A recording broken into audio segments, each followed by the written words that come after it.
যে আলোচনা করতেছে তোমার সুবহানাল্লাহ। সেজন্য আমাদের যত দিন আছে, যত মাসম আছে, সর্বাবস্থায় দাওয়াতি কাজ করতে হবে সুবহানাল্লাহ। এই দাওয়াত ছাড়া, দাওয়াতি কাজ ছাড়া কোনো উম্মতের মুক্তি হবে না, ঠিক না? কারণ ফরজ যেমন ফরজ, দাওয়াতি কাজ করাই ফরজ সুবহানাল্লাহ। দুনিয়াতে সর্বশ্রেষ্ঠ মানুষ হলো আল্লাহর নবী এবং রাসূল। আল্লাহর নবী এবং রাসূলের প্রধান দায়িত্ব ছিল আল্লাহর পক্ষ থেকে, হে নবী, আমার পক্ষ থেকে আপনার প্রতি যা নাযিল করা হয় আপনি মানুষের কাছে পৌঁছে দেন সুবহানাল্লাহ। তাহলে নবী শ্রেষ্ঠ মানুষ যদি মানুষের কারে কারে গিয়ে দাওয়াত দেয়, তাহলে আমি আপনি যদি বসে থাকি তাহলে কি নবীর উপর দাবি করে যাবে? কিন্তু আজকে দেখেন দুঃখের বিষয়, আমরা কেউ দাওয়াতি কাজ করি না। দাওয়াতি কাজ করতে হবে, যে অবস্থায় আছে মানুষকে দাওয়াত দিতে হবে। আজকে আলোচনার বিষয় হলো এই দাওয়াতি মিশন মুমিন জীবনের দ্বিতীয় আয়াত।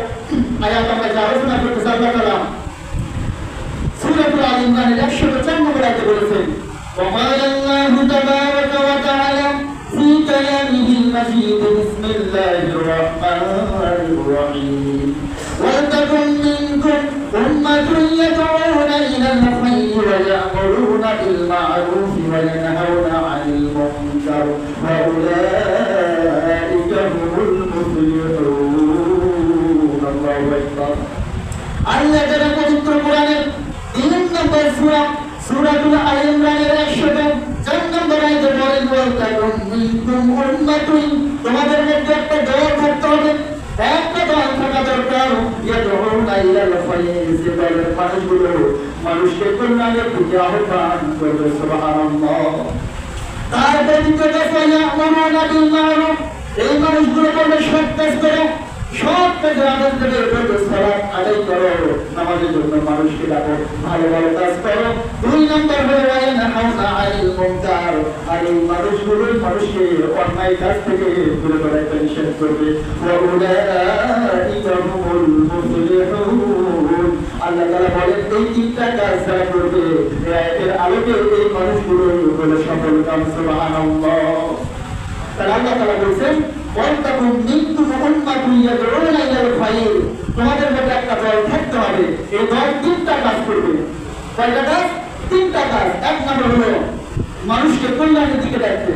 এখন চিন্তা করেন, মানুষ আমার দুনিয়াতে, আমার বাংলাদেশে, আমার মহল্লায় অনেক দলের মানুষ আছে, বামপন্থী, ডানপন্থী, গণতান্ত্রিক, যুক্তফ্রন্ট, বিএনপি, আওয়ামী লীগ, জামাত ইসলামী, ইসলামী আন্দোলন, যত দল আছে দলগুলো আপনি দেখেন, আপনার সামনে আমার সামনে দল আছে। আল্লাহ বলতেছে একটা দল থাকতেই হবে, তাহলে দল থাকবে, দল করতে হবে, ঠিক না? অনেকে বলে আমি কোনো দল করি না। একদিন একটা বলছেন মুফতি সাহেব, আমি কোনো কোন দল করেন? বলতেছে কোনো দল করি না। আমি বললাম হয় জানি না, হয় বামে যেতে হবে, রাস্তার মাঝখানে দাঁড়ানোর কোনো সুযোগ নাই। আপনি যেতে পারেন, আমি গান বাম বুঝি না, হাইওয়ে বিশ্ব রোডের মাঝখানে দাঁড়িয়ে থাকতো। আপনি যদি জিপ করে দাঁড়িয়ে থাকবো, ঠিক আছে দাঁড়িয়ে থাকবেন, কতক্ষণ আপনি টিকে থাকতে পারেন? কি হবে? আপনাকে গাড়ি অ্যাক্সিডেন্টের মুহূর্তের মধ্যে কি করবে? দুর্ঘটনা বা দুনিয়া ছেড়ে চলে যেতে হবে। অতএব আপনার সিদ্ধান্ত হয় ডান দিকে যেতে হবে, না হয় বাম দিকে যেতে হবে, মাঝামাঝি থাকার কোনো উপায় নাই। যদি আমি দল করি না, তবে আপনি সমর্থন তো করেন, আপনার একটা ভোট আছে, মতামত আছে, সমাজে 2 ব্যক্তি দাঁড়িয়ে গেছে, একজন হাত করে বলতেছে, একজন অন্যায় কথা বলতেছে, এখন বেশি করে আপনি কার দিকে যাবেন? সিদ্ধান্ত আপনার। যদি আপনার দিনের সুস্থ থাকে, আপনি অবশ্যই বলবেন যে হক কথা বলতেছে, আমরা তার দিকে যাব। কিন্তু কথা হলো অধিকাংশ ক্ষেত্রে যে হক কথা বলবে সে দুর্বল হবে, তার ক্ষমতা কম থাকবে। তার প্রশ্ন হলো আপনি যে হক বলতেছেন ওই দিকে গেলে আপনার মার খাওয়ার সম্ভাবনা আছে, আর যে মিথ্যা বলতেছে বাকি এর ক্ষমতা আছে, সম্পদ আছে, এই দিক থেকে আপনি সুযোগ সুবিধা পাবেন। তাহলে আপনি কোন দিকে যাবেন? সুবিধাবাদ জিন্দাবাদ, না অন্যায়ের বিপক্ষে কথা বলবে এটাই জিন্দাবাদ? সিদ্ধান্ত আপনাকে নিতে হবে যে আমার বিপদ যত আসুক, যতই মুসিবত আসুক, আমাকে আপনাকে কি করতে হবে? আল্লাহ তাআলার হক পথে থেকে কথা বলতে হবে। মজার বিষয় হলো নবীজি যখন আল্লাহর পক্ষ থেকে আদেশপ্রাপ্ত হলেন, রাসূল আপনি আমার বাণী পৌঁছে দেন, এই বিষয়টা আল্লাহ তাআলা সূরাতুল মায়েদার ৬৭ নম্বর আয়াতে বলেছেন। এই আয়াতটা নাযিল হওয়ার পূর্বে রাসূল যখন দাওয়াত দিতেন, দাওয়াত দিতে রাসূল ভয় পাইতেন, রাস্তায় চলাচল করতেন, রাসূলের সাথে পরে হয়ে থাকতেন, সাহাবীরা ডাকতেন, কে যখন আক্রমণ করে। একদিন আম্মা জান সাইয়্যিদাতুনা আয়েশা রাদিয়াল্লাহু তাআলা বলেন, রাত্রিবেলা আমার নবী ঘুমাইতেছে না, ছটফট করতেছে। রাত হয়ে যায়, ঘুম আসে না, একবার ডান কাট হয়, একজন আরেকবার বাম দিকে ফিরে, নবীজি ঘুমায় না। আয়েশা রাদিয়াল্লাহু আনহা বলেন, ইয়া রাসূলুল্লাহ, ইয়া হাবিবাল্লাহ, কি হলো, আপনি ঘুমাইতেছেন না কেন?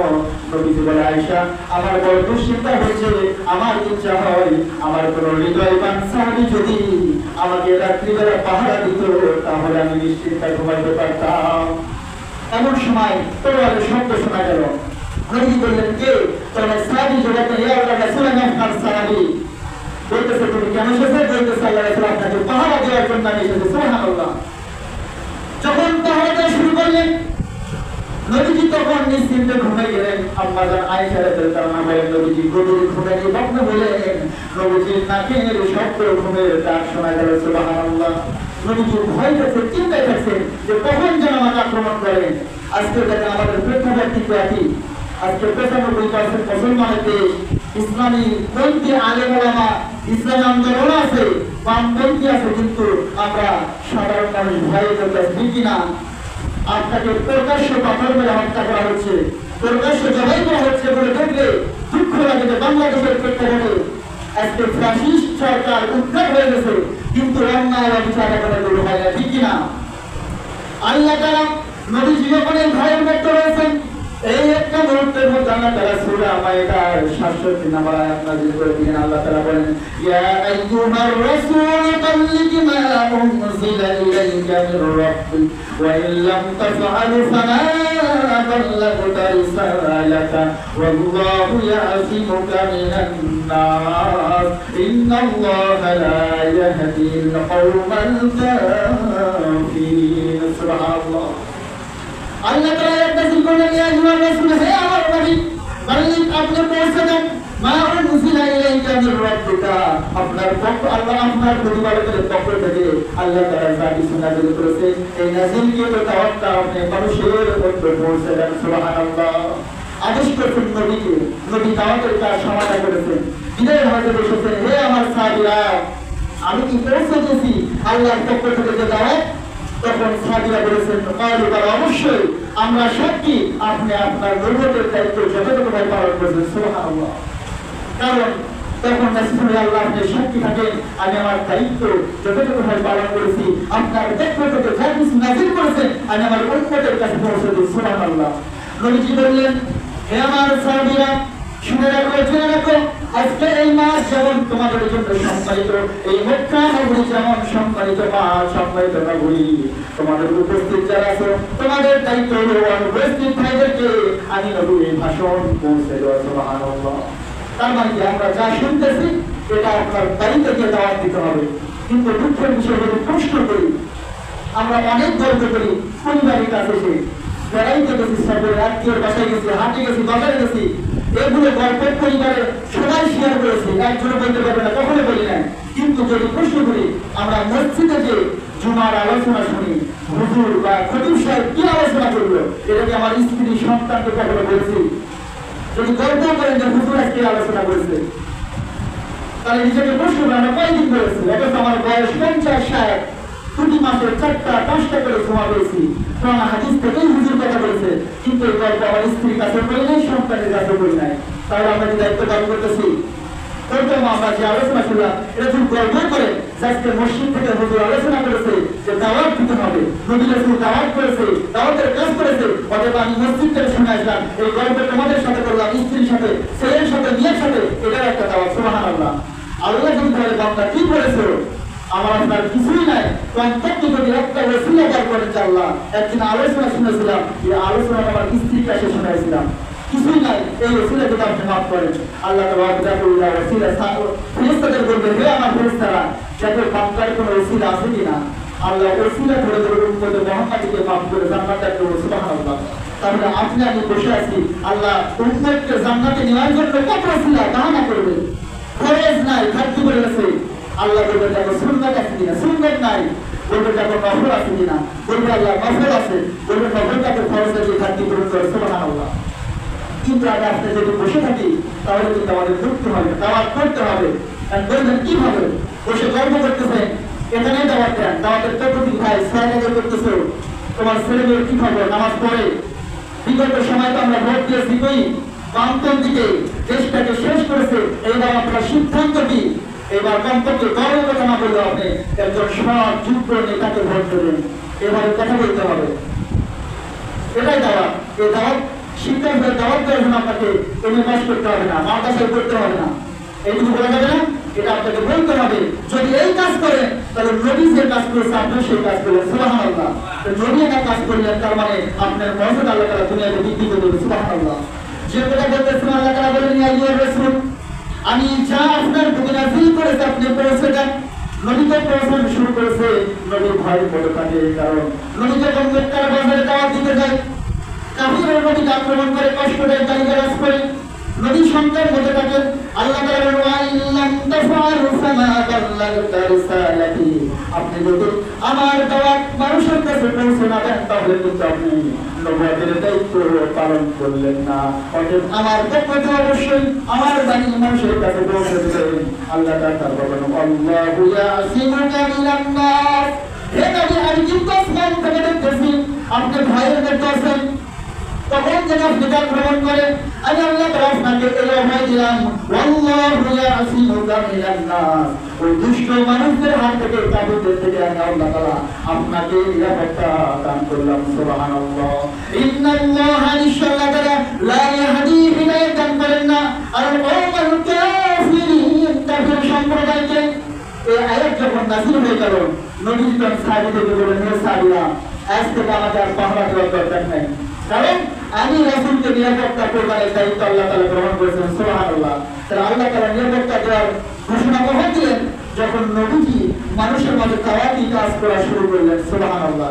এখন আমি আপনি চুপ করে থাকি যে আমাদের সরকার যদি কথা বলে জেলে যেতে হবে, মার দেবে, কিন্তু আল্লাহ বলতেছেন যদি আপনি মানুষের উপর দাওয়াত দেন আপনাকে নিরাপত্তার দায়িত্ব দেওয়া, নিরাপত্তা প্রদানের দায়িত্ব নেন আল্লাহ, সুবহানাল্লাহ। তাহলে আয়াত থেকে প্রমাণিত হয় নবীকে যখন দাওয়াতি কাজ করার সময় বিপদের করার শঙ্কা ছিল, আল্লাহ তাআলা তখন আর রাসূলকে বলেছেন, রাসূল এই সব মানুষের বিপদ থেকে আমি আপনাকে নিরাপত্তা দান করব। আজকে নবীর উম্মত যদি দাওয়াতি কাজ করে, এই উম্মত যদি কষ্টের মধ্যে পড়ে যায়, এই নবীর উম্মত থেকে আল্লাহ তাআলা নিরাপত্তা দান করবেন না? অবশ্যই দান করবেন। এখন চরন্ত প্রমাণ হলো জুলুম আসবে, আপনার উপর কষ্ট হবে, কিন্তু ধৈর্য ধারণ করতে হবে, তাওয়াক্কুল করতে হবে যে আমি যদি আল্লাহর পক্ষে থাকি, আল্লাহ যদি হায়াত রাখে, আল্লাহর মিশনের দায়িত্ব পালন করতেছি, দাওয়াতি কাজ, অতএব আল্লাহ আমাকে নিরাপত্তা দান করবেন, সুবহানাল্লাহ। আমাদের জামাত ইসলামের সেক্রেটারি জেনারেল যিনি ছিলেন ইমাম আজহারুল ইসলাম, 13 বছর কারাদণ্ড, ফাঁসির আদেশ কার্যকর হবে, কিন্তু আল্লাহ তাআলা নিরাপত্তা দান করে কি তাকে জনগণের মাঝে আবার নিয়ে এসেছে, ঠিক কিনা? তার মানে আল্লাহ তাআলা নিরাপত্তা দান করেন নাই। আবার একই বান্দাদেরকে আল্লাহ তাআলা শাহাদাতের মর্যাদা দান করেছেন। আল্লাহ তাআলা যেটা বান্দার জন্য মঙ্গল, যেটা কল্যাণকর, বান্দার জন্য সেটা কি ধার্য করে। অতএব আমি আপনি দাওয়াতি কাজ করবো, আল্লাহ তাআলা দাওয়াতি কাজ করতে যখন বিপদ আসবে, এই বিপদের সাহায্য আল্লাহ তাআলা স্বয়ং করবেন, আমাকে আপনাকে নিরাপত্তা দান করবেন। তার একটা জ্বলন্ত প্রমাণ হলো 16 বছর যে ইসলামী আন্দোলন, জামাত ইসলামী ভালো মানুষদের প্রতি যখন নির্যাতন এসেছে, যাদেরকে আল্লাহ হায়াত শেষ হয়ে গেছে, নির্যাতনে মৃত্যু হয়েছে, ফাঁসি হয়েছে, কিন্তু এমন কোন ইসলামপন্থী নেতা কি দেশ ছেড়ে পালিয়েছে? কথা বলেন, পালিয়েছে? কেউ পালায়নি, দেশেই ছিল। আল্লাহ তাআলা কমপক্ষে নিরাপত্তা দান করেছেন। কিন্তু দেখেন যারা জানেন এরা বামপন্থী ইহুদি নাসারাদের এজেন্ডা বাস্তবায়ন করতে গিয়ে 16 বছর ফিরাউনের মতো ক্ষমতা চর্চা করেছে, ঠিক কিনা? কিন্তু যখন তাদের সময় শেষ, জনগণ জাতি জেগে গেল, 300 জন পার্লামেন্ট সদস্য নিয়ে দেশে তারা দূরের কথা, কোনো একটা টকরা ব্যক্তি যেতে তারা ভারত পলায়ন করবে, সুবহানাল্লাহ বলেন। সুবহানাল্লাহ বলতেই হবে, কারণ হাত করে যখন জুলুমের স্টিম রোলার নেমে যায়, আপনি কি করবো? শুকরিয়া আদায় করতে হবে। শুকরিয়া যদি আদায় না করি, আল্লাহ তাআলা আবার জালেম চাপে দেবে, ঠিক কিনা? সম্মানিত মুআজ্জাজ মুমিনা, তাহলে দাওয়াতি কাজ করতে হবে। এই দাওয়াতের মিশন আমাকে আপনাকে সর্ব অবস্থায় চালু রাখতে হবে। এই দাওয়াত হলো ফরজ কাজ। সালাত আদায় করি, জীবনে কখনো দাওয়াত দেন নাই, তাহলে আপনাদের সালাত আপনি পার হতে পারবেন না। সম্মানিত উপস্থিতি, আল্লাহ তাআলা দাওয়াতি বিষয়ে গত জুমা আলোচনা করেছেন সূরা নাহলের 125 আয়াত। আল্লাহ তাআলা সূরা ইমরানের 104 নম্বর, সূরা ইউসুফের 108 নম্বর আয়াত, সূরা নাহলের 125 নম্বর, হামিম সাজদা 33 নম্বর আয়াত এবং সূরা মাইদার 66 নম্বর আয়াতে এই একই কথা দাওয়াতের আলোচনা আল্লাহ করেছেন, সুবহানাল্লাহ। কোরআনের এতগুলো আয়াত দিয়ে দাওয়াতের ঘোষণা দেওয়া হয়, নবীকে আদেশ করা হয়, আর আমরা যদি উন্মুখ বসে থাকি পার্টিরা তারা হচ্ছে মিছিল মিটিং করতেছে, কিন্তু আমি আপনি যদি মনে করি আমরা মুসলমান একটা মিছিল মিটিং করার দরকার কি আছে? আমিও একমত, মিছিল মিটিং করার দরকার নাই। কিন্তু পার্টির যদি মিছিল করে 10 জনকে দেখা যায় আমরা কি ইসলামী আন্দোলন আল্লাহর সৈনিক হয়ে এই মিছিল আল্লাহর স্লোগান দিতে পারি না? অবশ্যই দিতে হবে, কারণ গত সপ্তাহে